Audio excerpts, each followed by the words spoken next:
Okay, all right. Good morning. Yesterday, when we left off the lecture, we were discussing about the types of sentences. We discussed about statement sentence, which is also called declarative sentence or an assertive sentence. We also discussed about interrogative sentences. आता जे interrogative आपण पाहिलं तर interrogative म्हणजे काय? प्रश्नार्थी वाक्य. साध्या भाषेमध्ये ज्या वाक्यामध्ये प्रश्न विचारला जातो त्याला आपण काय म्हणतो? प्रश्नार्थी वाक्य असं म्हणतो. इंटरोगेशन करतात, पूछताछ. तर इंटरोगेटिव्ह सेंटेन्स जे आहे तर त्या सेंटेन्समध्ये प्रश्न 2 किंवा 3 प्रकारे विचारला जातो. इंटरोगेटिव्हची सुरुवात कॅपिटल लेटरनी होईल आणि शेवट मात्र कशाने झाला पाहिजे? क्वेश्चननी झाला पाहिजे. मग त्यातला पहिला प्रकार आपण पाहिला WH क्वेश्चन. WH क्वेश्चन म्हणजे काय? की ज्या प्रश्नाची सुरुवात ही WH वर्डनी होते त्याला काय म्हटलं जाईल? WH क्वेश्चन असं म्हटलं जाईल. आता व्हॉट, वेन हे WH ने सुरू होणारे शब्द किंवा कधी कधी हाऊ जे आहे हाऊ, तर हाऊने सुरू होणारे प्रश्न सुद्धा हे WH क्वेश्चनच असतात. जसं how many, how much, how long, how far, how are आपण म्हणतो ना हाऊ आर यू. तर WH क्वेश्चन जे आहे they cannot be simply answered with yes and no. त्यांचं उत्तर फक्त तुम्ही यस किंवा नो मध्ये देऊ शकता का? समजा मी तुम्हाला विचारलं व्हॉट इज युअर नेम, तुमचं नाव काय, तुम्ही यस किंवा नो असं म्हणू शकता? नाही. सो त्या प्रश्नांना they require specific information, they require detail information. त्या प्रश्नांमध्ये आपल्याला माहितीची आवश्यकता आहे. तुम्ही फक्त यस नो म्हणून त्या प्रश्नाचं उत्तर देऊ शकत नाही. तिथे तुम्हाला एक्झॅक्ट इन्फॉर्मेशन द्यावी लागते. त्याच्यानंतर आहे व्हर्बल क्वेश्चन. व्हर्बल क्वेश्चन म्हणजे काय? असा क्वेश्चन ज्याची सुरुवात कशाने होईल? ऑक्झिलियरी व्हर्ब्सने होते, सहाय्यकारी क्रियापदाने होते. The question which begins with an auxiliary verb म्हणजे am, is, are, do, does, did, have, has, had, was, were, be, bin, being, can, कुड, मे, माईट. जेवढेही आपल्याकडे ऑक्झिलियरी व्हर्ब आहे त्या ऑक्झिलियरी व्हर्बने जर त्या प्रश्नाची सुरुवात होत असेल तर तुम्ही काय करता? तिथे त्या प्रश्नाला काय म्हटलं जाईल? ऑक्झिलियरी व्हर्बल क्वेश्चन म्हटलं जातं. For example, am I a joker, मी जोकर आहे का? प्रश्न विचारण्यासाठी काय वापरला आपण? एम वापरला सुरुवातीला. मग तो कुठला क्वेश्चन झाला? व्हर्बल क्वेश्चन झाला. आपण जर म्हटलं इज ही अन इडियट, तो मूर्ख आहे का? मग आपण वाक्याच्या सुरुवातीला काय वापरलंय? इज वापरलंय. तर ही गोष्ट तुम्हाला लक्षात घ्यायची आहे की वाक्यामध्ये जर प्रश्नाची सुरुवात ही ऑक्झिलियरी व्हर्बने होत असेल तर त्या प्रश्नाला आपण काय म्हणतो? Verbal question. काय म्हणतो? Verbal question. Is this clear? आलं का लक्षामध्ये? Very good. मग त्याच्यानंतर तिसरा जो आपल्याकडे प्रकार आहे तर तो आहे स्टेटमेंट ॲज क्वेश्चन्स. म्हणजे एखादा प्रश्न आहे ते प्रश्न म्हणजे स्टेटमेंट ॲज क्वेश्चन म्हणजे काय? इथे सरळ सरळ प्रश्न विचारला जात नाही. It is neither WH question nor verbal question. म्हणजे इथे प्रश्न विचारला गेलाय का? नाही. तर स्टेटमेंट म्हणजे तुमचं विधान आहे. आता त्या विधानाचंच त्यांनी प्रश्नामध्ये रूपांतरण केलंय. आहे काय आपल्याकडे विधान आहे, त्या विधानाचं रूपांतरणच कशामध्ये केलं? प्रश्नामध्ये केलेलं आहे त्यांनी. आता पहा, these questions are not traditional questions. जसे आपण प्रश्न विचारतो त्या पद्धतीनं हे प्रश्न आहेत का? नाही. They are statement used in the question tone. म्हणजे विधानच आहे. वाक्य कसं आहे? साधं विधान आहे, पण बोलताना त्याचा टोन कसा आहे? प्रश्नासारखा आहे. आता पहा, टोन जे असतं आपल्या बोलण्याचं ते 3 प्रकारचं असतं. There are 3 types of tone. 3 प्रकारचं. पहिलं जे टोन आहे त्याला आपण म्हणतो रायझिंग टोन. काय म्हणतो? Rising tone. दुसरं जे आहे त्याला आपण म्हणतो फॉलिंग टोन. आणि तिसरं जे आहे त्याला म्हटलं जातं राईज, फॉल, टोन. काय म्हटलं जातं? Rise fall tone. पहिला आहे रायझिंग टोन, दुसरा आहे फॉलिंग टोन, तिसरा आहे rise fall tone. Rising tone म्हणजे साधारणतः प्रश्नांमध्ये वगैरे बघा आपला आवाज असा चढ असतो आवाजामध्ये, म्हणजे याला चढा आवाज म्हणतो आपण. चढा आवाज आपण म्हणतो रे जरा चढ्या आवाजात बोलू नको, आहे की नाही? आपल्याला जर कोणी चढ्या आवाजात बोललं आपल्याला आवडतं का? ते काय रे काय करतोय, राग येतो ना आपल्याला. चढा आवाज. प्रश्नांमध्ये कधीही काय होतो? What is your name, where do you live, am I a joker, don't you understand. काय झालं? चढा आवाज प्रश्नांमध्ये, रायझिंग टोन. नंतर आहे फॉलिंग टोन. आपल्याला विनंती करायची असेल तर एखाद्याला मदत मागायची आहे, ए मला मदत कर ना, असं म्हणतो का? ओ दादा थोडी मदत करा ना. नम्र भाषेत बोलतो आपण, सर ते 100 रुपये मिळतील का? ए मास्तर 100 रुपये पाहिजे, असं म्हणतो का आपण? नाही ना. आपला टोन कसा आहे? खालच्या टोन आहे. म्हणजे आपण रिक्वेस्ट करतो, इन्व्हिटेशन्स देतो, ह्या कंडिशन्समध्ये आपला जो टोन आहे वी यूज फॉलिंग टोन. बरोबर आहे. आणि तिसरा जे आहे राईज फॉल टोन. आता बघा जे गायक लोक असतात, विशेषकर संगीत क्षेत्रांमध्ये काम करणारी, त्या गाण्यामध्ये बघा ते टोन असतात. आवाज अचानक खाली जातो, अचानक वर जातो, आहे की नाही? तर ते जे आहे म्हणजे कधी आवाज खाली जातोय, कधी आवाज वर जातोय, त्याला म्हटलं जातं राईज फॉल टोन. काय म्हणतात? Rise fall tone. तर लक्षात घ्यायचं की हे जे स्टेटमेंट क्वेश्चन आहे ते ऍक्च्युली हे आहे स्टेटमेंटच, पण त्याचा वापर मात्र कसा केला जातो? क्वेश्चन टोन मध्ये. म्हणजे लिहिताना हे क्वेश्चन असतील का? नाही. म्हणजे स्टेटमेंट ॲज क्वेश्चन जे आहे हे फक्त कशामध्ये वापरल्या जातात? स्पोकन इंग्लिशमध्ये. कशामध्ये वापरल्या जातात? स्पोकन इंग्लिशमध्ये वापरल्या जातात. हे लक्षात ठेवायचं आहे. ठीक आहे, चला आता पुढे पाहूया. आता एक्झाम्पल्स पाहूया. You are Amitabh Bachchan. हो हो, you are Amitabh Bachchan. You are Amitabh Bachchan. तुम्ही अमिताभ बच्चन आहात का? स्टेटमेंटच आहे, पण टोन कसा आहे? क्वेश्चनचा आहे. म्हणून शेवटी काय लागलं? क्वेश्चन मार्क लागलं. ही सचिन तेंडुलकर. तुम्ही मनोज सर आहात ना? काय केलं? टोन कसा केला? वरचा. सचिन तेंडुलकर. काय वापरलंय? क्वेश्चन वापरलाय या ठिकाणी. म्हणजेच याचा अर्थ काय आहे की तुमचं जे स्टेटमेंट आहे त्याचाच तुम्ही क्वेश्चन म्हणून काय करता? वापर करता. तेव्हा त्याला आपण काय म्हणतो? स्टेटमेंट ॲज क्वेश्चन्स असं म्हणतो. Is this clear? आलं का लक्षामध्ये? चल पुढे जाऊया. आता पाहायचंय आपल्याला इम्परेटिव्ह. काय पाहायचंय? इम्परेटिव्ह वाक्य. बघा इम्परेटिव्ह जे आहे तर त्याला आपण म्हणतो आज्ञार्थी वाक्य. आता मित्रांनो हे जे इम्परेटिव्ह आहे आज्ञार्थी वाक्य, त्या आज्ञार्थी वाक्याचे वेगवेगळे फंक्शन्स असतात. काय फंक्शन असू शकतो समजा आज्ञार्थी वाक्याचा? एक, या वाक्यांमध्ये काय केल्या जाते मित्रांनो? या वाक्यामध्ये आता आज्ञार्थी वाक्य जर म्हटलं तर त्याचे 3 महत्वाचे काय करायचे फंक्शन जे आहेत ते तुम्हाला लक्षात ठेवायचे आहे. ठीक आहे. पहिला फंक्शन काय असेल तर हे वाक्य काय करतात? ऑर्डर देतात.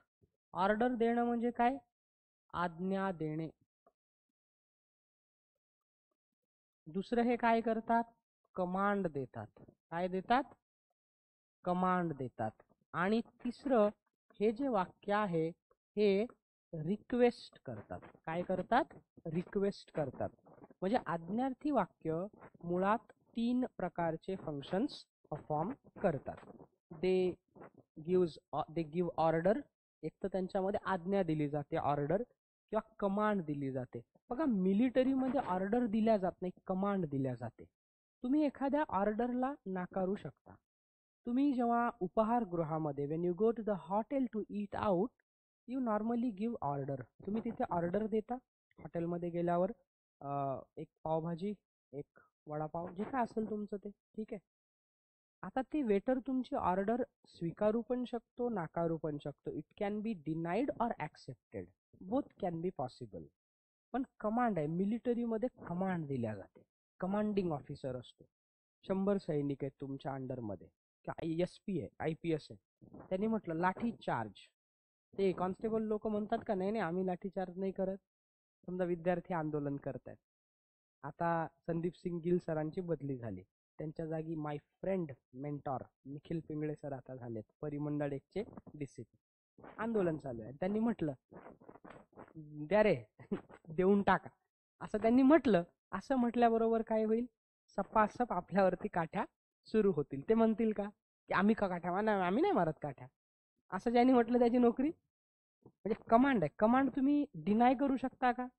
समजा मी तुमचा कमांडिंग ऑफिसर आहे आर्मी मधला, मी जर म्हटलं शूट हिम, तुम्हाला काय घेणं देणं आहे? शूट म्हटलं shoot. You are but to do or die, not to ask why. Lord Tennyson नावाचे एक कवी आहे, त्याची एक कविता आहे, you are but to do or die, not to ask why. तुम्हाला मारायचंय किंवा मरायचंय, पण का कशासाठी विचारायचं नाही. दुसऱ्या महायुद्धाच्या दरम्यान त्यांनी ती कविता लिहिली होती, गुगलवर तुम्ही बघू शकता.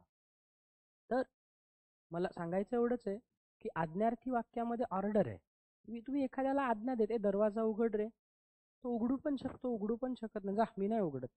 ए दरवाजा उघड, कमांड दिली, उघडावंच लागेल. You cannot deny that. Okay, because you are liable to do that. नाव तिसरं जे आहे मित्रांनो, ती आहे रिक्वेस्ट. रिक्वेस्ट म्हणजे विनंती. सर माझ्या लग्नाला या बरं का, तर ते उद्या साखरपुडा आहे, यायचंय बरं का तुम्हाला कुटुंबाचे. रिक्वेस्ट आहे, विनंती केली आहे. आपण म्हणतो ना प्लीज शब्द, sir please help me, please tell me, please explain this answer, please do come to my home tomorrow to attend my wedding ceremony. बोलतो आपण असं. म्हणजे एक लक्षात घ्यायचं आहे आपल्याला की इम्परेटिव्ह सेंटेन्स जे आहे त्याच्यामध्ये ऑर्डर दिल्या जाते, कमांड दिल्या जाते आणि रिक्वेस्ट सुद्धा केल्या जाते. Is this clear? आलं लक्षात मित्रांनो? चल आता पुढे सांगतो तुम्हाला. An imperative sentence gives a command or makes a request. Command किंवा ऑर्डर, ते ऑर्डर देतात, कमांड देतात किंवा त्यांच्यामध्ये विनंती केल्या जाते. It ends with a full stop. कधी कधी त्यांच्या या वाक्यांच्या शेवटी काय वापरल्या जातो? फुल स्टॉप वापरल्या जातो. तुम्हाला माहिती आहे मित्रांनो, या फुल स्टॉपलाच पिरियड असं म्हणतात. काय म्हणतात? पिरियड असा शब्द वापरतात. पिरियड. जे मेन्स्ट्रल सायकल येतं स्त्रियांना, त्याला पण काय शब्द वापरला गेलाय? पिरियड शब्द वापरला गेलाय. का वापरला गेला? त्याच्या मागे काहीतरी भाषा तज्ञांनी काही तर कारण दिलं असावं ना. उगाच त्याला पिरियड म्हणतात का नाही? तर स्त्रियांच्या शरीरामध्ये सतत जे गर्भधारणेची प्रक्रिया आहे ती सुरू असते. पण पिरियड आला म्हणजे काय? ब्लड फ्लो होतं बॉडीतून, आणि त्या कालावधीमध्ये जे अंड विमोचनाची प्रक्रिया आहे, म्हणजे जो अंडपेशी फलनासाठी बाहेर यायला पाहिजे शरीरामध्ये, ती येत नाही. त्या कालावधीमध्ये ती अंड विमोचनाची प्रक्रिया बंद असते. म्हणून त्या कालावधीला काय म्हटलंय? पिरियड. पिरियड म्हणजे विश्रामाचा काळ, विराम असं त्याला म्हणतात. फुल स्टॉपला अमेरिकन इंग्लिश मध्ये पिरियड असं म्हटल्या जातं. सो कधी कधी त्यांच्या शेवटी काय येतं? फुल स्टॉप येतं. आणि समटाइम्स त्यांच्या शेवटी शेवटी आपण एक्सक्लेमेशन मार्क सुद्धा वापरतो. काय वापरतो? Exclamation mark. एक्सक्लेमेशन मार्क कधी वापरला जातो? तुमची विनंती, तुमची कमांड, तुमची order, Wien it is stronger, ती जेव्हा खूप स्ट्रॉंग असेल, त्यामध्ये उत्कट भावना व्यक्त केल्या जातील, तेव्हा आपण काय करतो? एक्सक्लेमेशन पॉइंट सुद्धा तिथे वापरतो. फंक्शन लक्षात आलं का? नाव let me explain this to you. आता उदाहरण घेऊया. Don't play football there, go to the park instead. तुम्ही इथे काय केली आहे? ऑर्डर दिली आहे की नाही? Don't play football there, go to the park instead. हे इथे फुटबॉल खेळू नको, त्याऐवजी कुठे जा? बागेत जाऊन खेळ, असं आपण वाक्य घेतलंय. Please issue me a duplicate marksheet. Please please issue me a duplicate marksheet. विनंती केली आहे मित्रांनो.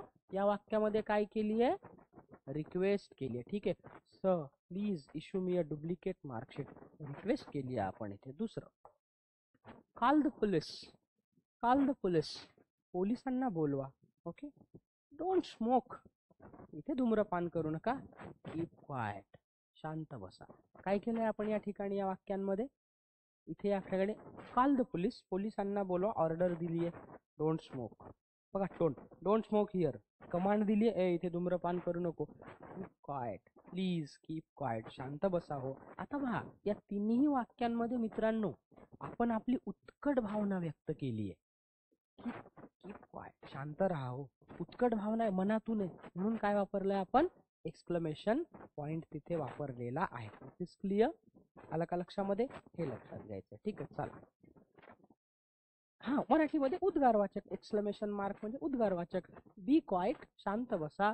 Please tie my shoes, shoes lace आहे ना, लेस लेस जे आपण बांधतो त्याला म्हणतात टाय, आणि लेस खोलणे त्याला काय म्हणतात, अनटाय म्हणतात. ठीक आहे, अनटाय. त्याच्यानंतर जे आपण सीट बेल्ट लावतो त्याला बकल अप सुद्धा म्हणतात. विमानांमध्ये वगैरे गेलो की सीट बेल्ट वापरतो आपण. ठीक आहे. Be quiet, please tie my shoes, then open the window, दरवाजा उघडा. फुल स्टॉप वापरलाय. Order, please shut the door, कृपया दरवाजा बंद करा. हेल्प, वाचवा. आता प्लीज हेल्प मी, तीव्र भावना आहे ना, म्हणून काय वापरलंय, एक्सक्लेमेशन मार्क आपण तिथे वापरलेला आहे. दिस क्लिअर, लक्षात येते मित्रा? चल पुढे जाऊया. Now, stop shouting, show interest in what others say. Please show interest in what others say. अरे लोक काय म्हणतायत जरा त्याकडे लक्ष दे. कम हिअर ॲट वन्स, अरे लवकर इथे ये, असं आपण काय करतो, म्हणतो. तुम्हाला एक गंमत सांगतो मित्रांनो. आता सकाळी येता येता मला ना एक छंद आहे माझा, मला पेपर वाचल्याशिवाय ना करमत नाही. म्हणजे वर्तमानपत्र जे आहे ना, मी रोज किमान 1 ते 1.5 तास वर्तमानपत्र वाचतो. लोकसत्ता वाचतो, त्यातल्या पुरवण्या वाचतो, रविवारच्या पुरवण्या भरपूर पेपरातल्या वाचतो, इंग्लिश पेपर काही एडिटोरियल वगैरे. म्हणजे मला ती सवय. वर्तमानपत्र वाचलं नाही, समजा गॅप पडला, कधी गावाला गेलो काय, 3-4 दिवसाच्या एखादा माने मी टॅबमध्ये वगैरे मोबाईलमध्ये वाचून काढतो, मला आवडतं ते. तर रविवारीच्या लोकसत्ता वर्तमानपत्रात चतुरंग पुरवणी येते. I read an article which is a very beautiful article. त्या आर्टिकलमध्ये एक एक लेख आला. पुण्यातलं एक खूप मोठं मॅटर्निटी होम आहे. म्हणजे त्या मुलाची आई एक प्रसूती रोग तज्ज्ञ आहे, फार श्रीमंत आणि रगड. आणि त्या मुलाचे वडील खूप मोठे गायक आहेत, फार म्हणजे एका कार्यक्रमाचे ते खूप लाखो रुपये घेतात. तर तो मुलगा बसनी प्रवास करतो, 12वीत आहे 11वीत आहे आता, आपलं PMT बसने. तसाच एक वृद्ध माणूस त्याच्या बाजूला बसला. मग ते एकाच बसनी जात आहेत येत आहेत, ओळख झाली. आता विचारतात ना, काय रे काय करतोय, मग काय नाही, अमुक अमुक अकॅडमीला क्लास लावलाय. मग त्या माणसाने विचारलं, काय राव हे इतक्या टपरट कॉलेजला कशाला ऍडमिशन घेतली. ती म्हणला, हो नावाला ऍडमिशन घेतली कॉलेजला, क्लास तर अकॅडमीत करतो ना, कॉलेजला कोण जाते असं तसं. मग विचारलं की काय म्हणजे तुझे बाबा काय करतात. तर काय नाही, माझ्या बाबा संगीत क्षेत्रात काम करतात. बरं, मग आई काय करते. काय नाही, आई स्त्री रोग तज्ज्ञ आहे. मग त्यांनी बसमध्येच विचारलं, मग ते नेमकं बाबा काय कुठं काय हॉस्पिटल हे ते. मग ते हळूच म्हणे, नाही इथं नाही, मी बाहेर सांगतो म्हणे तुम्हाला, 4 चौघात नाही सांगत, एकांतात सांग. मग त्यांची बस थांबली, ते दोघेही उतरले. मग तो मुलगा उतरला आणि त्या मुलांनी काय केलं, त्या काकांना म्हणे, बघा ते समोर ते बोर्ड दिसतंय म्हणे हॉस्पिटलचं, ते माझ्या आईचं हॉस्पिटल आहे. आणि त्याच बोर्डाच्या वरती म्हणे ते संगीताच्या कार्यक्रमाचं बोर्ड दिसतंय ना, ते माझे बाबा आहेत. हा माणूस हपचक झाला, आईला म्हणे ही बाई पण खूप फेमस आहे पुण्यातली, आणि ते माणूस पण खूप फेमस आहे, म्हणजे तू एवढ्या याचा मुलगा आहे. तो म्हणे आता थोडंसं म्हणे माझ्या समोर चला. समोर गेल्यानंतर आता खाली हॉस्पिटल असतं आणि वर घर असतं. त्या हॉस्पिटलच्या गेटला 2 महागड्या कार, चांगल्या BMW सारखा, त्यातले 2 ड्रायव्हर. ते म्हणे ह्या कार पण आमच्याच आहेत. तसं जर पाहिलं म्हणे तर या कारमधून मला ड्रायव्हर सोडायला येईल, घ्यायला येईल, सगळं माझ्या दिमतीला. पण मला हे नकोय म्हणे, मला माझं स्वतंत्र अस्तित्व हवंय. आता माझ्या मित्रांना वगैरे त्या वर्गातल्या मुलांना जर कळालं की यार माझी परिस्थिती एवढी श्रीमंतीची आहे, तर ते माझ्याशी बोलतील का. त्यांना वाटेल हा श्रीमंताचाच मुलगा आहे, ते माझ्याकडे शिक्का म्हणून पाहतील. मग मी एवढ्या मोठ्या दाम्पत्याचा मुलगा आहे, तर मी असाच वागलो पाहिजे, असेच कपडे घातले पाहिजे. होतं की नाही मित्रांनो. आता समजा एखादा आपल्या जिल्ह्याचा कलेक्टर आहे, त्याचा मुलगा आपल्यासोबत राहून मस्त वडापाव खातोय, तिकडे सिंहगडला लोणावळ्याला मका खातोय. लोक काय म्हणतात, काय राव कलेक्टरचा मुलगा आणि 2 रुपयासाठी बार्गेनिंग करतोय. कलेक्टरचा मुलगा, एवढा मोठा डॉक्टरचा मुलगा, आणि कपडे घालायची चव नाही, आपल्यावर शिक्का बसतो की नाही. म्हणजे आपल्याकडनं अपेक्षा वाढतात ना. समजा एखाद्याचे वडील कीर्तनकार असतील, उदाहरण या, माझे वडील कीर्तनकार आहेत, मी असं जीन्स बिन्स घालून गेलो, लोक काय म्हणतील, हा याचा बाप भल्ला लोकांना धोतर सांगतो ना, हा पट्ट्या जीन्स घालून फिरत आहे की नाही, असं होतं ना. म्हणजे कशी मुलांची मानसिकता बदलत चालली आजच्या काळातली. आणि तुम्हाला एक मनोरंजन म्हणून तुम्हाला असेल शक्य तर नेटफ्लिक्स वरती एक वेब सिरीज आहे अडोलेसंट म्हणून. ती वेब सिरीज तुम्ही जरूर पहा मित्रांनो, कोणाकडून काय मिळत असेल तुम्हाला वगैरे. खूपच सुंदर वेब सिरीज आहे, यू विल एन्जॉय इट. म्हणजे आपण जे तरुण मुलं आहे, तर आपण तर थोडं जास्त वयाचे, आता जे 16 वर्षाचे 18 वर्षीय मुलं आहेत, त्यांचं विश्व आता कसं बदलत चाललं. आता पहा, ही मुलं रील्समध्ये बिझी आहेत ना. सारखं ते इंस्टाग्रामच्या रीलवरती कुठेही गेलं की फोटो काढतात, पेपरात बातम्या यायला लागल्या, सेल्फीच्या नादात लोक वाहून चालली पाण्यात, होतात ना असं. थोडंस वाचत राहिलं पाहिजे, जगात काय घडतंय काय नाही, आणि आपली बुद्धी समृद्ध होते आणि कळतं आपल्या आजूबाजूला काय, म्हणजे मोबाईलच्या व्यतिरिक्तही थोडं जग आहे आपल्यासमोर. ठीक आहे, चला पुढे जाऊया.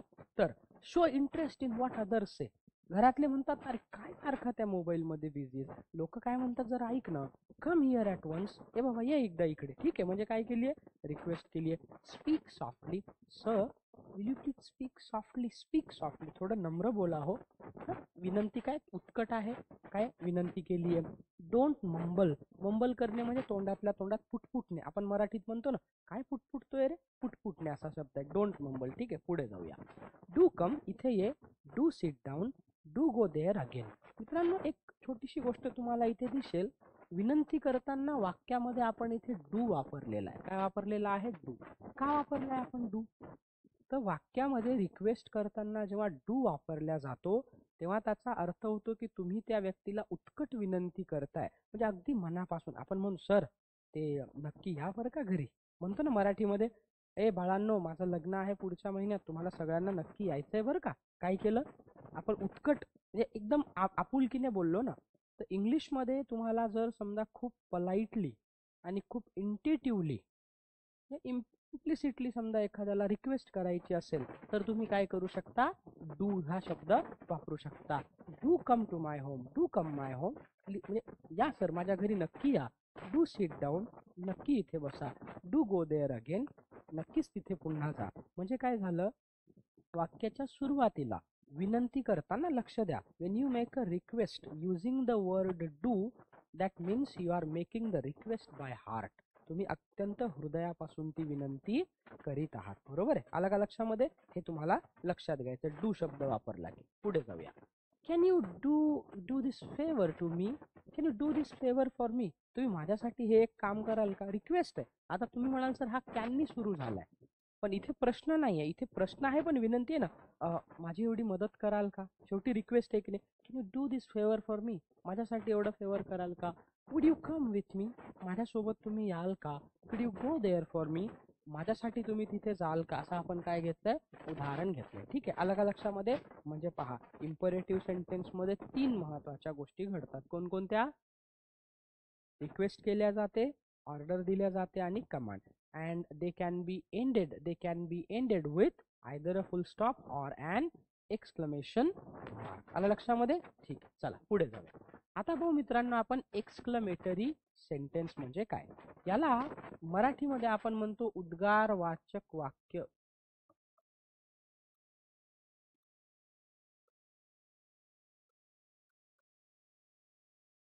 उद्गारवाचक वाक्य, एक्सक्लेमेटरी सेंटेन्स. एक्सक्लेमेटरी सेंटेन्सचा जो एंड आहे तो कशाने होतो, एक्सक्लेमेशन पॉइंटने होतो, त्याला आपण उद्गारवाचक चिन्ह म्हणतो. म्हणजे उद्गारवाचक वाक्याच्या शेवटी काय वापरल्या जाईल, उद्गारवाचक चिन्ह वापरल्या जाईल, हे आपल्याला लक्षात ठेवायचं. पहा, an exclamatory sentence expresses strong feelings and end with an exclamation mark. कुठल्याही एक्सक्लेमेटरी सेंटेन्सेस मध्ये what they actually do, see when we express our strong feeling, sudden feeling, we use exclamation mark there.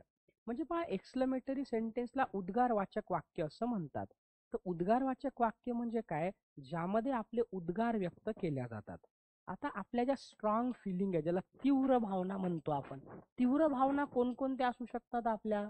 समजा आपल्याला अँगर आहे, राग आला, काही विचार करून आपण एखाद्याला शिवी घालतो का, डॅम इट, अचानक उद्भवली, सरप्राईज झाला, oh my goodness you are finally here, अचानक तुम्हाला आश्चर्य झालंय, दुःख झाला, ओ अरे रे, काय झालं, दुःख झालं. म्हणजे पहा, तुमच्या ज्या स्ट्रॉंग फिलिंग आहे, नाव युअर स्ट्रॉंग फिलिंग, तुमचा काय असू शकतो strong feeling, your strong feeling समजा काय असू शकतं, फॉर एक्झाम्पल तुमचा सरप्राईज झाला एखाद्या गोष्टीचा, सरप्राईज असू शकतो. अजून काय असू शकतो, अँगर आहे, अँगर, राग आहे, एक्साइटमेंट आहे, उत्साह आहे. बरोबर आहे, सरप्राईज आहे, अँगर आहे, एक्साइटमेंट आहे. अजून काय असू शकतं, सॅडनेस आहे, दुःख होतंय तुम्हाला. ठीक आहे, अचानकपणे आनंद झालाय तुम्हाला, अचानक कुठलाही पूर्वविचार नसताना मनात आलेल्या भावना ज्यावेळेला तुम्ही व्यक्त करता तर त्या वाक्यांना काय म्हटलं जातं, एक्सक्लेमेटरी सेंटेन्स असं म्हटलं जातं. ठीक आहे, जसं की आउच दॅट हर्ट, एखाद्याने तुम्हाला चिमटी घेतली, आपण म्हणतो ए दुखतंय रे, आपण म्हणतो ना तसं मुली, आउच दॅट हर्ट्स, अरे ते दुखतंय. व्हॉट अ ब्युटिफुल रोज, काय सुंदर गुलाब आहे, काय सुंदर मुलगी आहे राव, म्हणतो ना असं बोलताना. असं अचानकपणे काय माल आहे, म्हणजे काय झालं, तुम्ही तुमच्या उत्कट भावना व्यक्त केल्या ना, काय वापरलंय, एक्सक्लेमेशन मार्क वापरलंय शेवटी. Now I love chess, oh I love chess, it's a brilliant sport. काल डी गुकेशने परत मॅग्नस कार्लसनला हरवलंय, पाहिलं असेल तुम्ही तर. ठीक आहे, चेसमध्ये. तर I love chess, it's a brilliant sport. तू आता मी जर विचार, ए hey guys, what sports do you love, what sport do you love, हो sir I love chess, it's a brilliant sport. मला चेस खेळायला खूप आवडतं, बुद्धिबळ खेळायला खूप आवडतं, हा ब्रिलियंट स्पोर्ट आहे. म्हणजे तुम्ही काय केलं, म्हणजे तुम्ही इथे तुमच्या उत्कट भावना व्यक्त केल्या. ठीक आहे, वापरलं एक्सक्लेमेशन मार्क. हरी अप, लवकर कर. ओके, याला दुसऱ्या भाषेमध्ये स्केट्स ऑन असं पण म्हणतात. Skates on, skates on. Skates on हा कोलोकेशन आहे, स्टँडर्ड इंग्लिशमध्ये, ॲडव्हान्स्ड इंग्लिशमध्ये वापरतात. त्याचा पण अर्थ आहे लवकर. Oh skates on, we are getting late, ए लवकर कर, आपल्याला उशीर होते.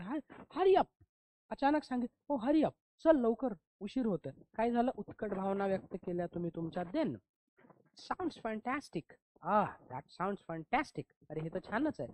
I can't believe you said that, I can't believe you said that, sir माझा विश्वासच नाहीये या गोष्टीवर की तुम्ही असं बोललात. अपन म्हणतो ना, नहीं सर मैं ये बात मान ही नहीं सकता कि मेरे गर्लफ्रेंड ने मेरे बारे में ऐसा कहा होगा. ठीक है, काय झालं, असं तुम्ही म्हणता, बट वो सच ही निकलता है. हम लोग पागल होते हैं किसी पे ट्रस्ट करने वाले. ठीक है, चलिए दूसरा. हाउ रूड ही वॉज, तो किती रूड होता. क्लेवर पीपल, हुशार लोक. हाऊ हॅपी ही वॉज, तो किती आनंदी होता, असा अर्थ आपण घेतलेला आहे. Take a look, take a look, हे जरा बघून घे. ब्युटिफुल, आपण काय म्हणतो, sir do you like my home, माझं घर आवडलं का.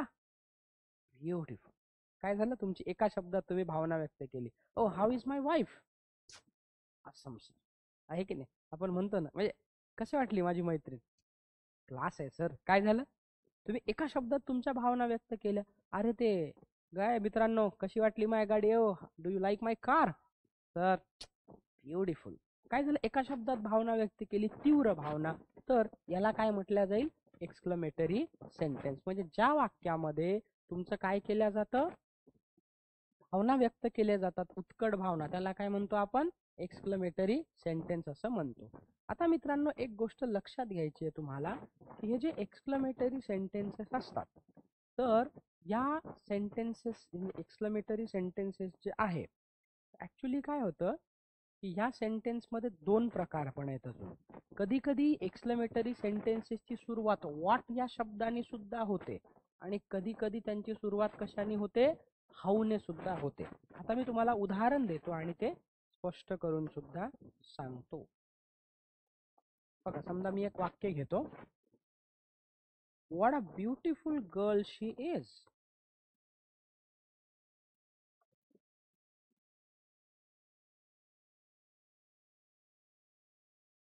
काय घेतला आपण, oh what a beautiful girl she is, आणि ती किती सुंदर मुलगी आहे. ठीक आहे, दुसरं उदाहरण घेऊ शकतो आपण, what an idea sir ji, what an idea sir, काय संकल्पना दिली सर तुम्ही. बघा, कशाने सुरुवात झाली, व्हॉटने सुरुवात झाली, बरोबर आहे. आता दुसरं वाक्य देतो तुम्हाला, आधी समजून घेऊ मग स्ट्रक्चर सांगतो. How lovely, how lovely she is, how lovely she is, ती किती सुंदर आहे.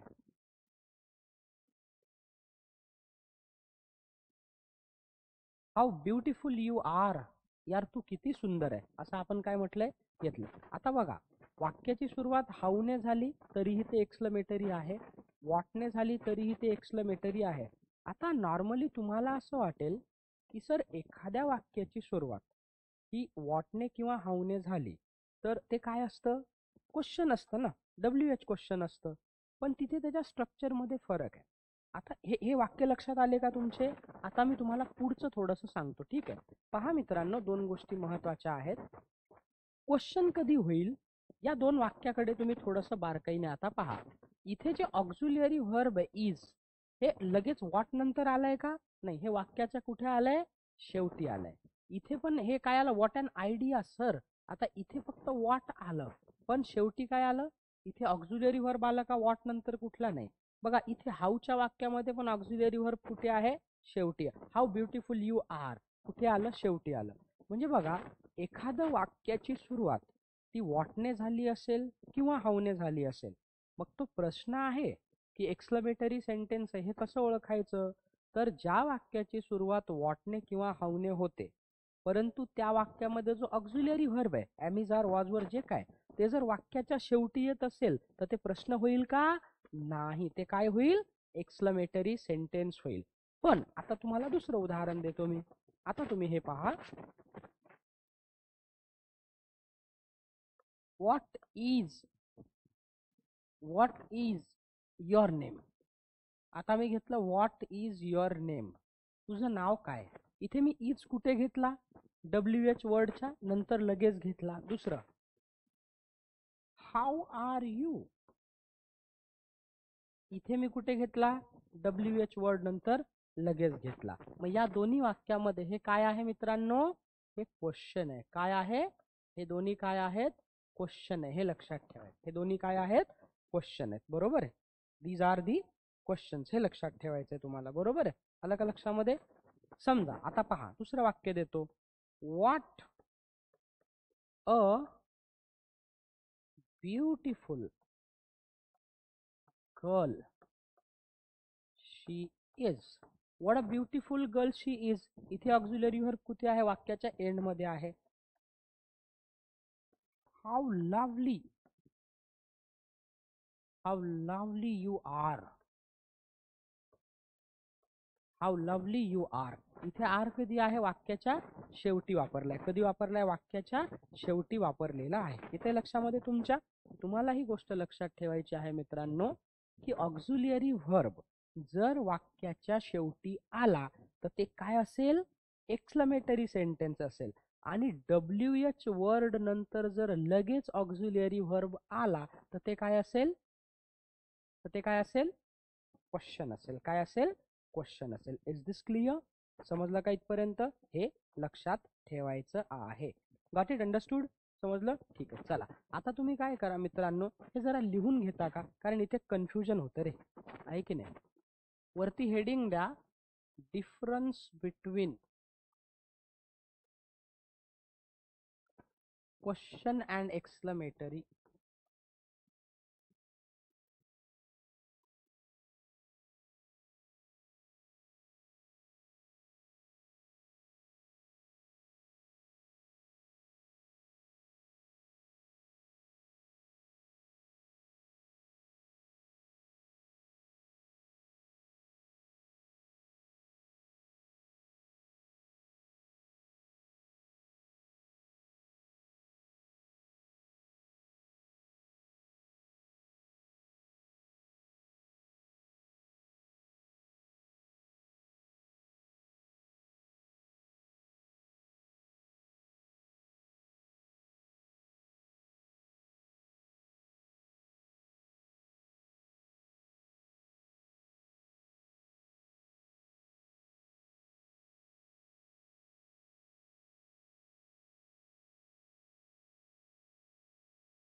समजलं का इथपर्यंत? ठीक आहे. हे दोन्ही काय आहेत? एक्सक्लेमेटरी.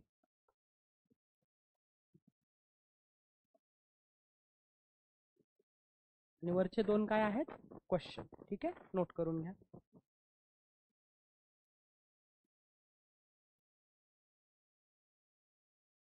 ओके. Got it? ठीक.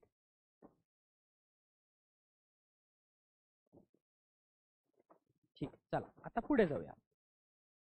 आता हे पहिले आपण 4, ठीक आहे. 5वा जो आहे तर तो आता नोट करायचा आहे तुम्हाला. आधी मी सांगतो मग नोट करायचा आहे.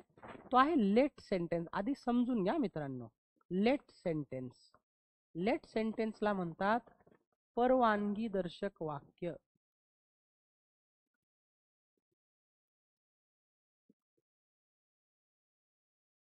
आता पहा, लेट सेंटेन्स म्हणजे काय की the sentence which begins with the word let, म्हणजे ज्या वाक्याची सुरुवात LET लेट या शब्दाने होते.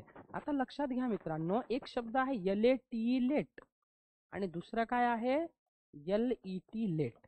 आता LATE लेट म्हणजे उशीर आणि LET लेट म्हणजे काय परवानगी वाक्य. जसं की ओ लेट मी डू दॅट, मला ते करू द्या. लेट मी अलोन, मला एकटं राहू द्या. लेट मी गो देअर, मला तिथे जाऊ द्या. Let me be your friend, मला तुमचा मित्र होऊ द्या. Let me talk to her, मला तिच्याशी बोलू द्या, या अर्थाने. तर काय म्हणणार आपण लेट सेंटेन्सेसला? सरळ सरळ the sentence which begins with the word let, म्हणजे ज्या वाक्याची सुरुवात लेट या शब्दाने होते त्याला काय म्हणतात? Let sentence. बघा, यांचा शेवट कशाने होतो? शेवटी काय येईल? कॉमा येईल, क्वेश्चन मार्क येईल, फुल स्टॉप येईल. तर इथे येईल they always end with. They always end with a full stop. त्यांचा शेवट नेहमी कशाने होतो? फुल स्टॉपने होतो. कशाने होतो? फुल स्टॉपने होतो. नेहमी त्यांच्या शेवटी फुल स्टॉप येईल. हे काय करायचंय? लक्षात ठेवायचंय. मग मी तुम्हाला काही एक्झाम्पल्स देतो. आता समजा लेट मी डू दॅट, मला ते करू द्या, ठीक आहे, फुल स्टॉप. लेट मी अलोन, मला एकट्याला राहू द्या, काय वापरलाय? फुल stop. Okay.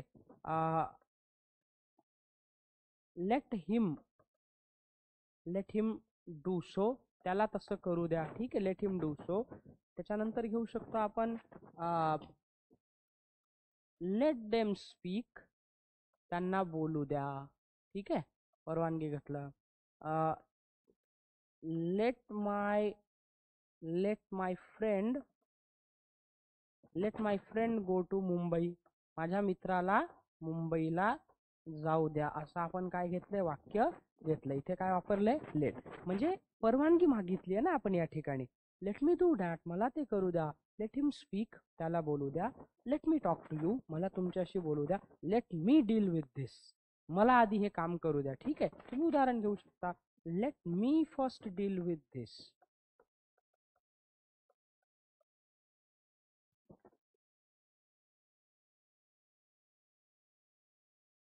Let me first deal with this. इथे काय येईल?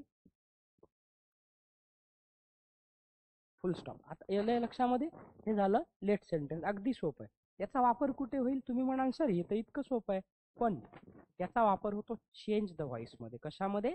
चेंज द व्हॉइस मध्ये. जे इम्परेटिव्ह सेंटेन्सेस येतात ऍक्टिव्ह व्हॉइस मध्ये, त्याचं पॅसिव्ह व्हॉइस करताना आपल्याला लेट वापरावं लागतं. मी तुम्हाला माहिती स्तव सांगतो, जेव्हा आपण चेंज द व्हॉइस बघू तेव्हा ते येईल, पण एक नमुना म्हणून पहा. समजा आता मी वाक्य तुम्हाला देतो चेंज द व्हॉइस. आता चेंज द व्हॉइस म्हणजे या वाक्यामध्ये आज्ञा दिली, आज्ञा. चेंज द व्हॉइस म्हणजे काय? इम्परेटिव्ह सेंटेन्स आहे. मग इम्परेटिव्ह सेंटेन्सचं आता हे ऍक्टिव्ह व्हॉइस मध्ये आहे. त्याचं पॅसिव्ह व्हॉइस कसं करणार आहे? हे आहे ऍक्टिव्ह व्हॉइस मध्ये. त्याचं पॅसिव्ह व्हॉइस कसं होईल? Let the voice be changed. Let the voice be change. समजा मी दुसरं वाक्य देतो, open the door. Open the door, दरवाजा उघडा, ऍक्टिव्ह व्हॉइस मध्ये. पॅसिव्ह व्हॉइस मध्ये काय येईल? लेट द डोअर, लेट त्याच्यानंतर द डोअर करता, let the door be opened. Let the door be opened. विनंती केली आहे, समजा विनंती केली, please help me. Please help me, माझी मदत करा. हे ऍक्टिव्ह मध्ये आहे. याचं पॅसिव्ह कसं होईल? प्लीज वाक्याच्या सुरुवातीला let me be helped. Please let me be health. आलं का लक्षामध्ये?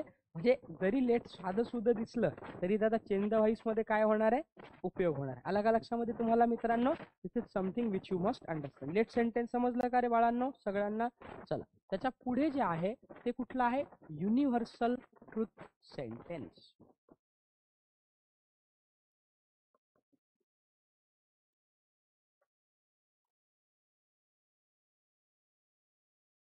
युनिव्हर्सल ट्रुथ सेंटेन्स त्याला म्हणतात त्रिकालबाधित सत्य वाक्य.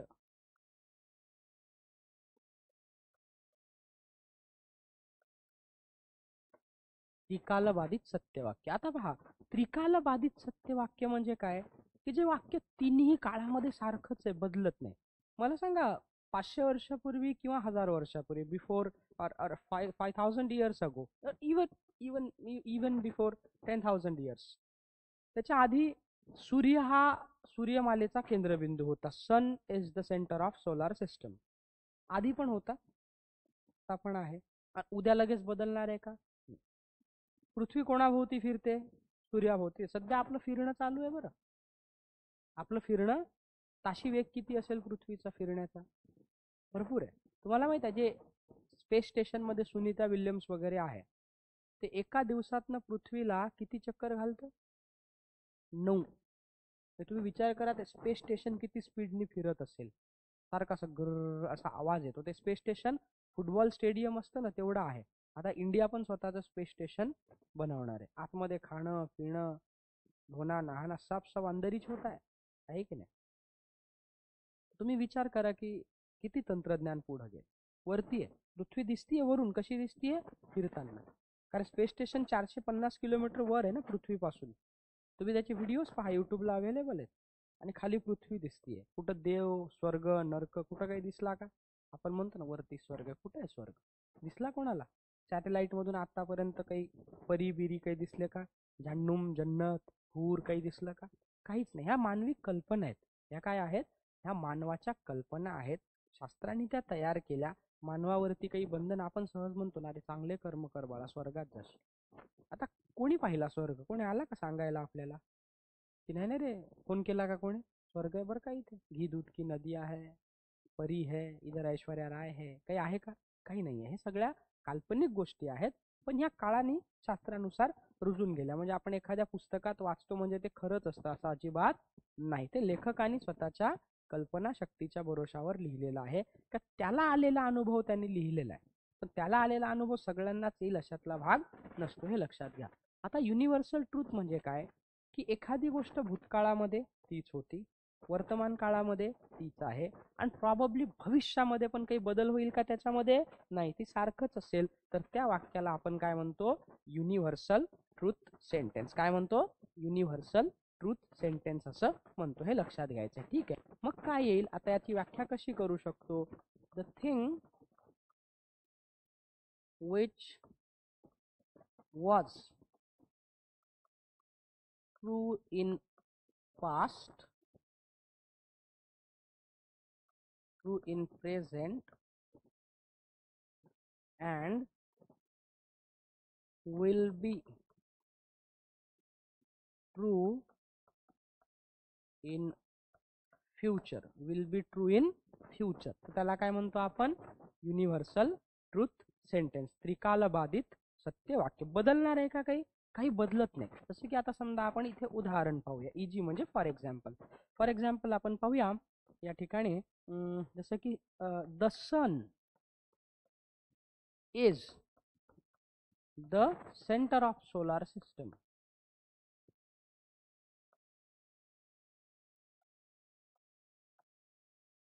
The sun is the center of solar system. Okay. दुसरं, the moon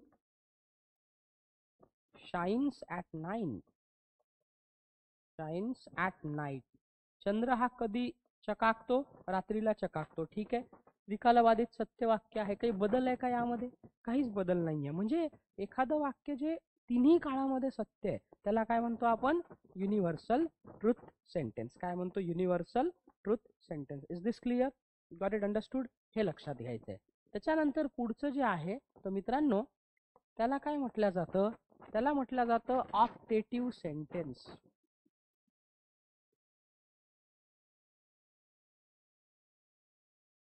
त्याला म्हणतात इच्छादर्शक वाक्य.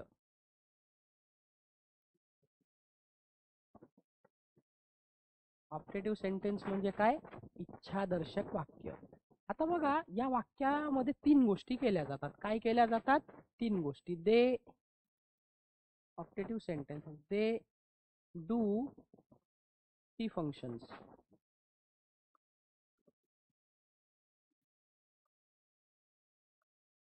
3 फंक्शन आहे त्यांचे. कोणकोणते? एक, तर ते काय करतात? ब्लेसिंग्स देतात.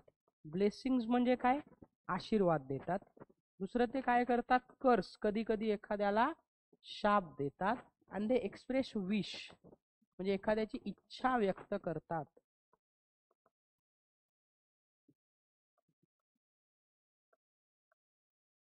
काय करतात? इच्छा व्यक्त करतात. ओके, म्हणजे ब्लेसिंग्स देतात, आशीर्वाद. कर्स काय करतात? शाप देतात. बरोबर आहे. म्हणजे एखाद्याला आपण म्हणतो ना, देव करो तुझा खाना खराबा हो, आहे की नाही?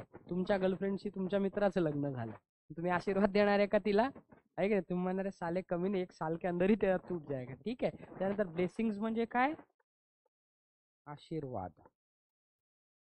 तर ब्लेसिंग्स, कर्स आणि विश, इच्छा व्यक्त केल्या जाते. ठीक आहे. आता उदाहरण पाहूया आपण. आपण एखाद्याला ब्लेसिंग देतो ना, may God bless you.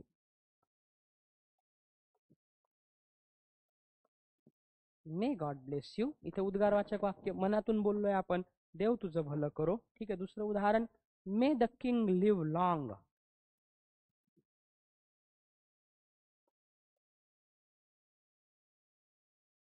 May the king live long म्हणतो ना, अरे राजाचा विजय असो. ठीक आहे. एखाद्याला आपण काय करतो? त्याला हे करतो, all the best, all the best. तुम्ही एखाद्याला शुभेच्छा दिला, इच्छादर्शक वाक्य आहे. गुड लक, गुड लक कॅफे. ठीक आहे. गुड लक असं पण म्हणू शकता. कर्स देऊ शकता. Okay, may your wife, may your wife run away. देव करून तुझी बायकोच पळून जाव. ठीक आहे. काय काय केलं? शाप दिला की नाही? कर्स दिला ना या वाक्यामध्ये. ठीक आहे. इच्छा पण व्यक्त करतो. I wish I could, I wish I could become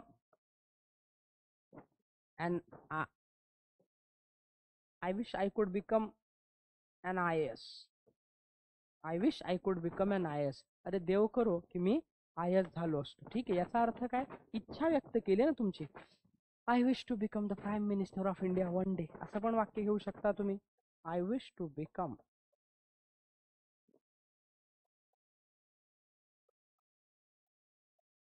the PM of India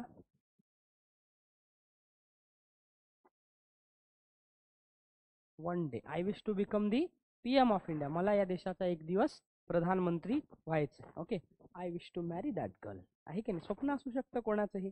म्हणजे काय आहे तुमचं? विश, इच्छा ज्या आहे त्यांना आपण काय म्हणतो? त्यांना आपण काय म्हणतो? Optative sentences. Is this clear? Got it? Understood? ठीक आहे. चल, आता हे काय करायचं तुम्हाला? शांततेत नोट करून घ्यायचं आहे. हे लिहिलं? ठीक आहे. हे लिहा. झालं की मला सांगा.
झालं की सांगा हा मित्रांनो.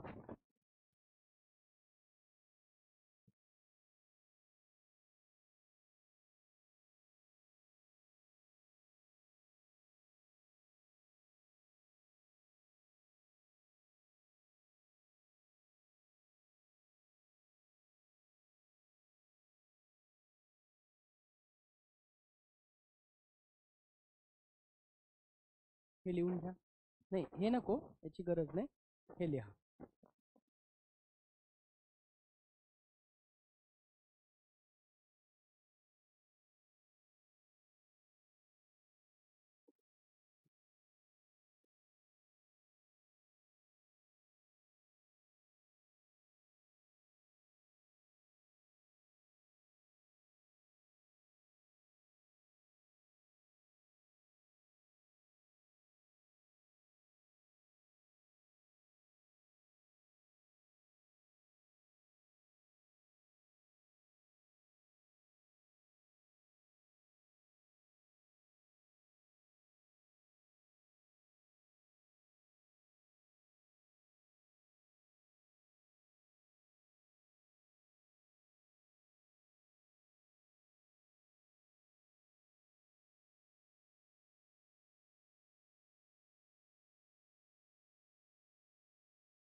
झालं का? हे लिहून घ्या.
लिहिलं का? नोट्स पण देतो हा. आज सब्जेक्ट फॉर अग्रीमेंटचं देतो आणि उद्या हे पहिलं आपण सेंटेन्सेस. ठीक आहे. इफचं थोडंसं आपण वेगळ्या पद्धतीनं पाहणार आहे PPT द्वारे. ते थोडंसं वेगळ्या ठीक आहे. चला हे पहिलं आपण टाइप्स ऑफ सेंटेन्सेस. आता याच्यामध्ये एक असं असतं की ट्रान्सफॉर्मेशन ऑफ सेंटेन्सेस. म्हणजे समजा असर्टिव्ह असेल तर त्याचं एक्सक्लामेटरी करायचं, एक्सक्लामेटरी असेल तर त्याचं इंटरोगेटिव्ह जे आहे ते आपल्याला करायचं. ठीक आहे. ते तुम्हाला एकदा सांगतो. ते पण आपल्याला वेगळ्या पद्धतीनं शिकायचंय. सरळ सेवेमध्ये वगैरे त्याच्यावर प्रश्न असतात. समजा एक वाक्य आहे त्याचं रूपांतरण करणे, ट्रान्सफॉर्मेशन. समजा तुम्हाला असर्टिव्ह सेंटेन्स दिलं तर मग त्याचं इंटरोगेटिव्ह करायचं, इंटरोगेटिव्ह दिलं तर त्याचं एक्सक्लामेटरी करायचं. अशा पद्धतीने तुम्हाला ते घ्यायचं आहे. ठीक आहे. चला आता लक्ष द्या. आता समजा एक वाक्य देतो मी तुम्हाला, he is a good boy. He is a good boy. तो चांगला मुलगा आहे. आता हे कुठलं टेन्स आहे, सेंटेन्स आहे सांगा मला. Identify the type of sentence. कुठलं आहे हे? नाही नाही, टेन्स नाही म्हटलं मी, सेंटेन्स. वाक्याचा कुठला प्रकार? इम्परेटिव्ह आहे, एक्सक्लेमेटरी आहे, स्टेटमेंट आहे, काय आहे? हे एक स्टेटमेंट आहे ना. He is a good boy म्हणजे हे कुठलं आहे? हे आहे डिक्लरेटिव्ह किंवा स्टेटमेंट. हे काय आहे? एक तर हे स्टेटमेंट सेंटेन्स आहे किंवा हे ऑर मध्ये काय आहे? डिक्लरेटिव्ह आहे. काय आहे? डिक्लरेटिव्ह आहे. हे लक्षात घ्यायचं. ठीक आहे. चला आता या वाक्याचं काय करायचंय तुम्हाला?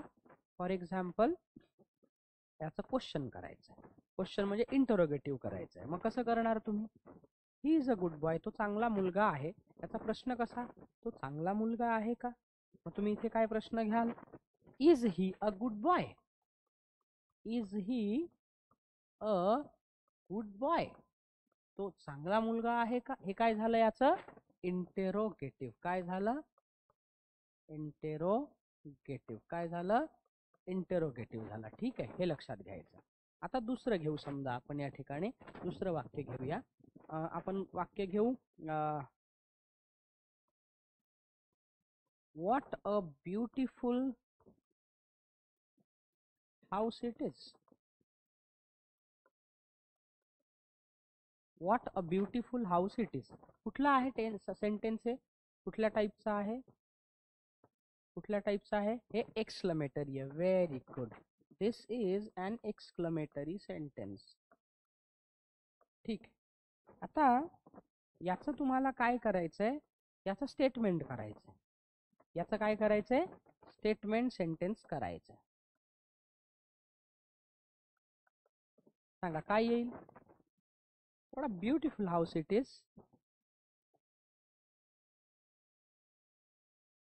काय सुंदर घर आहे. ते घर सुंदर आहे की नाही? मग हे कसं येईल? It is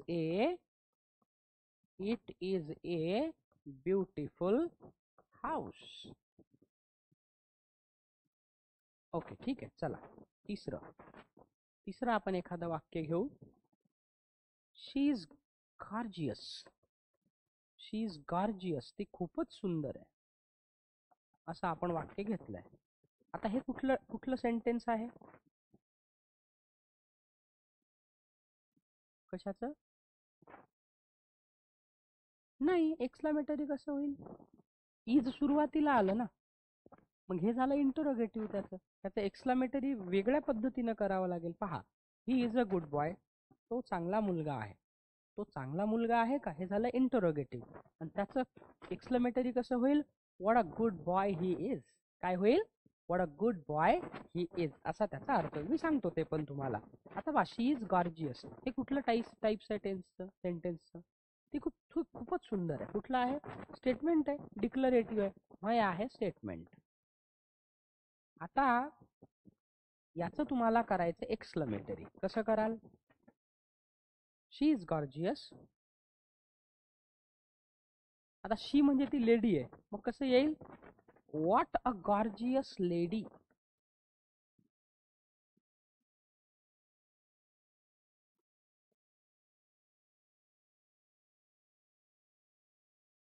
she is. What a gorgeous lady she is. ती किती गॉर्जियस लेडी आहे असं आपण काय घेतलंय? उदाहरण घेतलंय या ठिकाणी. ठीक आहे. म्हणजे वाक्याचं असं तुम्हाला काय करता आलं पाहिजे? ट्रान्सफॉर्मेशन जे आहे ते करता आलं पाहिजे. ठीक आहे. आता समजा आपण एक अजून उदाहरण घेऊया.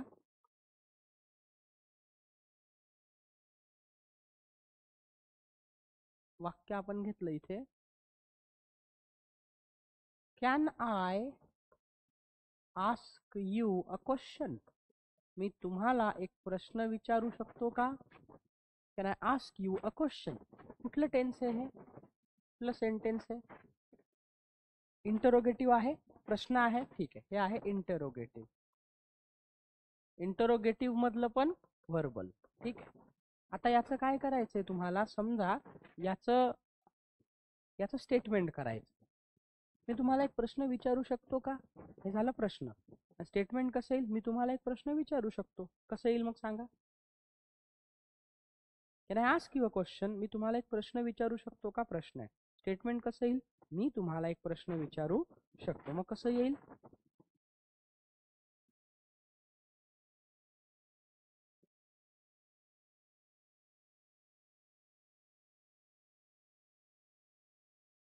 I can ask you a question. कसं येईल? I can ask you a question. हे काय आहे? हे आहे स्टेटमेंट. ठीक आहे. चला दुसरं घेऊ आपण इथे. आता वाक्य घेऊया,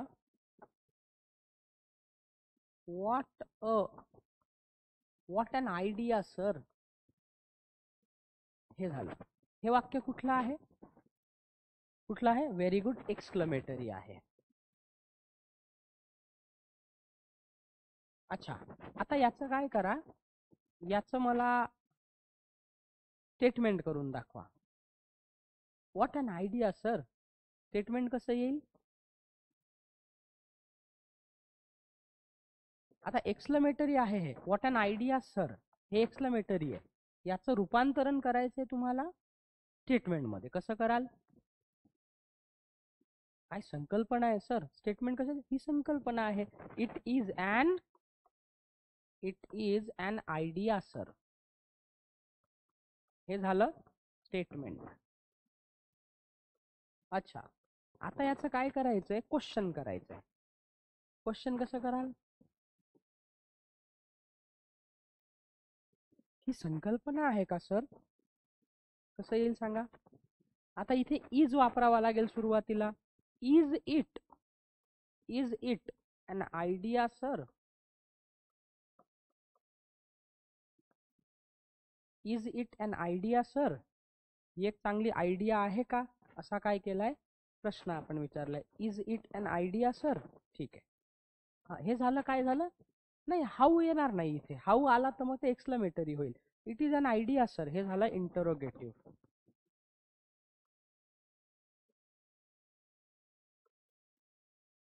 हा हा व्हर्बल आहे हे, पण ई झालं ना, प्रश्न बनवायचा आहे ना आपल्याला. ठीक आहे. आता याचं परत काय करायचंय? याचं इम्परेटिव्ह करायचंय. इम्परेटिव्ह होईल का याचं? नाही होणार ना इम्परेटिव्ह. इम्परेटिव्ह शक्य नाही आहे या वाक्याचं. असं तुम्हाला करता आलं पाहिजे. ट्रान्सफॉर्मेशन जे आहे ना ते करता आलं पाहिजे. ठीक आहे. येते का लक्षामध्ये? तुम्हाला हे नोट करा. आणि थोडंसं मी तुम्हाला आता क्लासवर्क पण देणार आहे, that I want you to do. ठीक आहे. चला हे लिहा बरं. हे तुम्हाला करायचं, चुकलं तरी चालेल, काही हरकत नाही.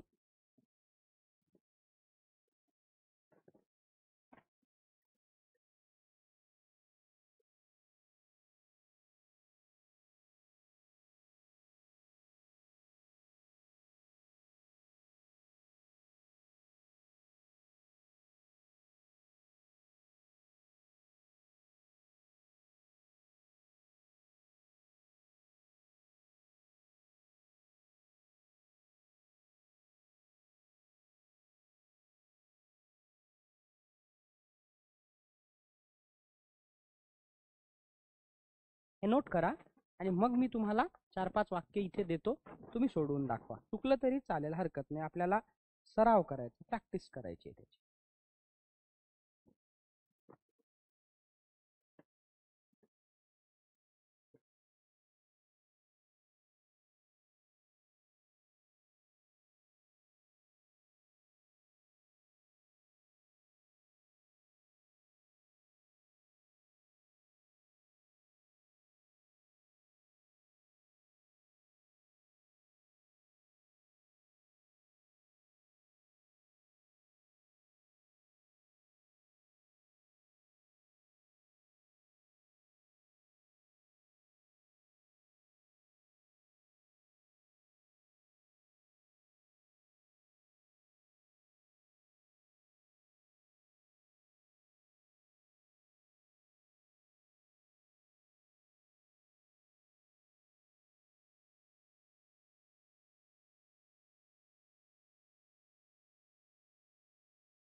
हे आलं पाहिजे बरं का मित्रांनो, मला जमलं पाहिजे हे.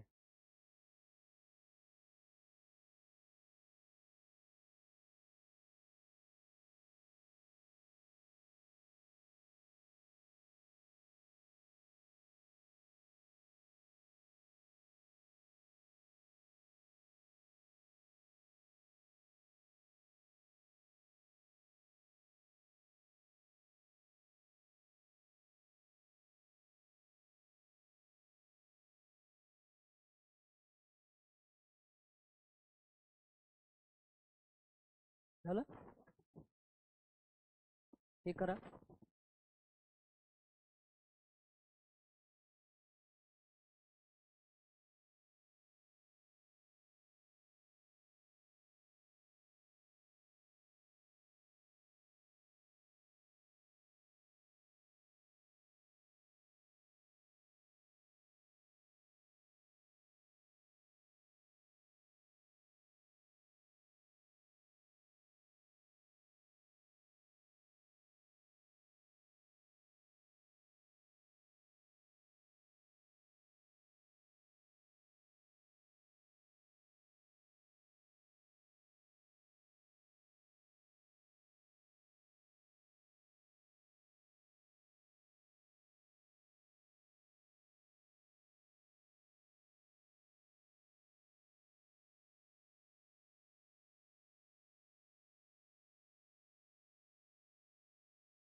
ओके, आता तुम्ही मला करून दाखवा, चुकलं तरी चालेल, मी तुम्हाला सांगतो. हां, ठीक आहे, चला उदाहरण घेऊ.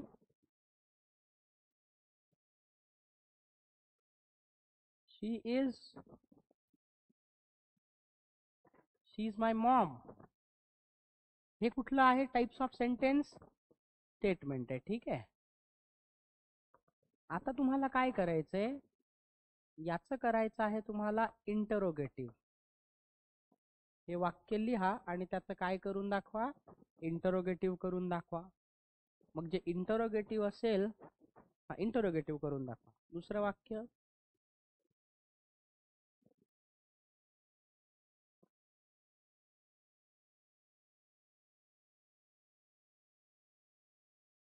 I am in Pune. हे स्टेटमेंट आहे. याचं परत इंटरोगेटिव्ह करून दाखवा.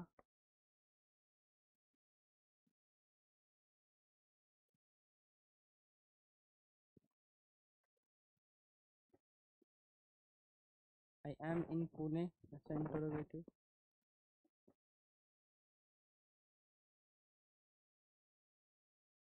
आणि याचं एक्सक्लेमेटरी पण करून दाखवा. करून दाखवा बरं एवढं.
ट्राय करा. Even if you miss the question, I do not have any problem. I will explain to you.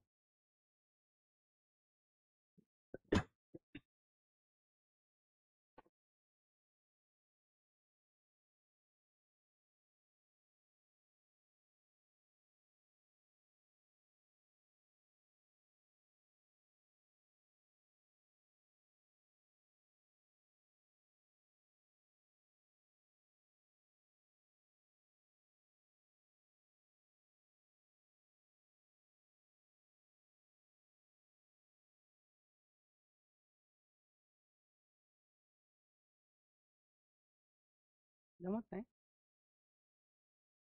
पहा पहा, शी इज माय मॉम. ती माझी आई आहे. इंटरोगेटिव्ह कसं येईल? Is she my mom. ती माझी आई. आई हा का interrogative. Is she my mom. Very good.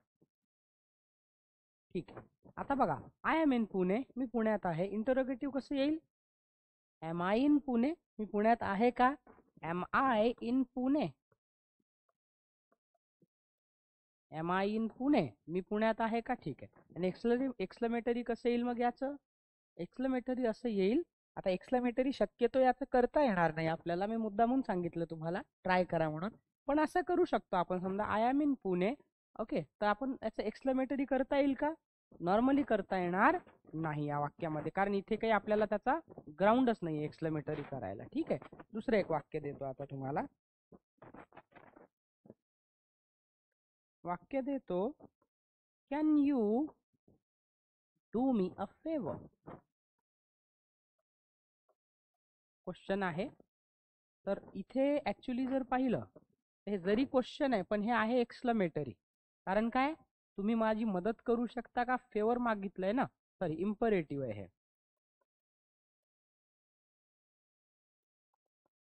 हे इम्परेटिव्ह आहे. आता याचं काय करायचंय तुम्हाला?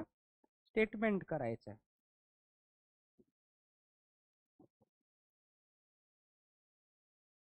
करून दाखवा.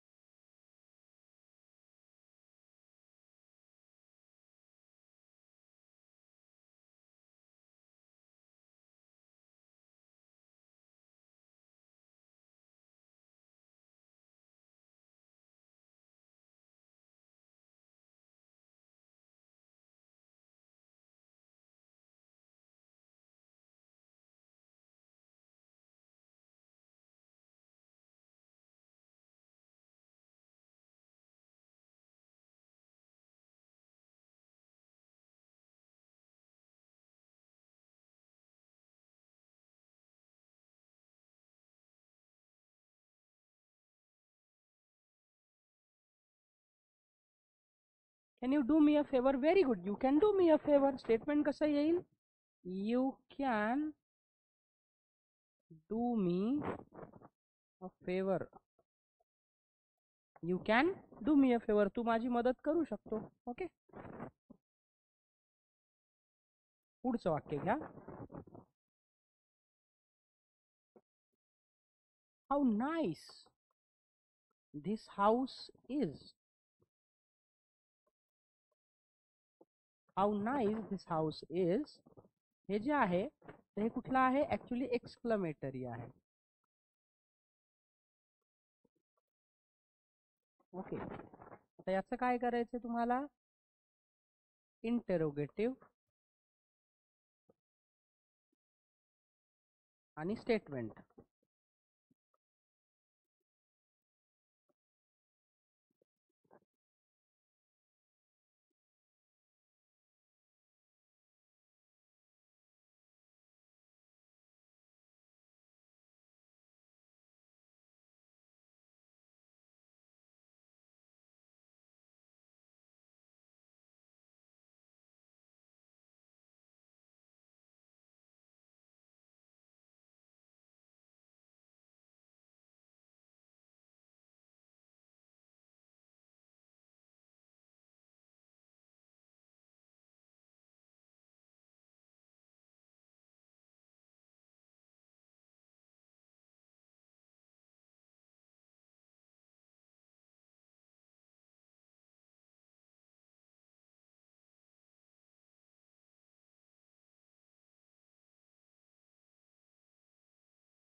बरं सांगा, how nice this house is कसं येईल interrogative? Is this house nice? Is this house nice? हे घर चांगलं आहे का? ए इंटरोगेटिव्ह. स्टेटमेंट कसं होईल? This is a nice house.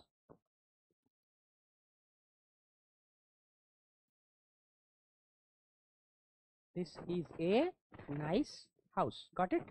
आलं लक्षामध्ये? असं त्याचं काय करायचंय, इंटरोगेटिव्ह टू हे करायचंय. हे उद्या पण मी तुम्हाला थोडंसं पीपीटी द्वारे सांगतो आणि नोट्स देतो. आता उद्या आपण काय करणार आहोत, आपण शिकणार आहोत थोडंसं हे इंटरचेंज वगैरे शिकूया आणि त्यानंतर आपण शिकणार आहोत फंक्शनल ग्रामर.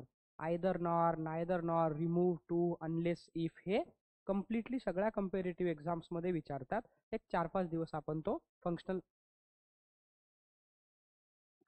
नाही असतं ना, इंग्लिशमध्ये प्रश्न येतो ना, आपण घेऊया आणि याची नोट्स पण देतो, काळजी नका करू. याचे नियम पण सांगतो ना उद्या, वाक्य बदलताना. हा नाही, थोडं कंपेरेटिव्ह मध्ये येतं.